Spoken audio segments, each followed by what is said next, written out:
பண்ணை பொறுத்த அளவு லாபமும் இருக்குது நஷ்டமும் இருக்குது. பன்றிகளை பொறுத்த வரைக்கும் நம்ம ஒரு குழந்தைய பார்த்துப்போம் இல்லையா, அது மாதிரி தான் அந்த பன்றிகளையும் நம்ம கேர் எடுத்து பார்க்கணும். அது பெரிய பன்னியாக இருந்தாலும் சரி, சின்ன பன்னியாக இருந்தாலும் சரி. எங்களோட பண்ணையில் ஒரு நாளைக்கு எப்பவுமே 2 டைம்ஸ் வந்து நாங்கள் பன்னி ஷெல்டர் க்ளீன் பண்ணுவோம்.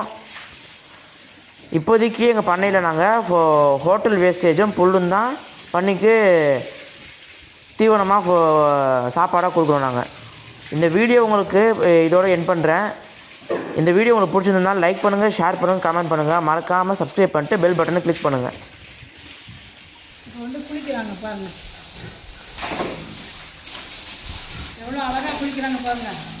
என்ன ஐயோ காய பாருங்க. மவுத் வாஷ் பண்ணுறது இதாங்க மவுத் வாஷ். நம்மலாம் ப்ரஷ் பண்ணுறதே சும்மா தேவையில்லாமங்க. இங்கே பாருங்க என்ன ஒரு மவுத் வாஷு. ராஜகுலியும் நடக்குதுங்க.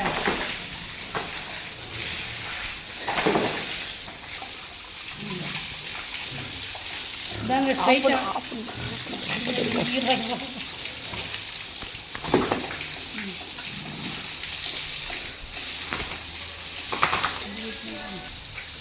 நம்ம இருக்கிற ஸ்டைல எனக்கு சந்தேகம் போகணும்.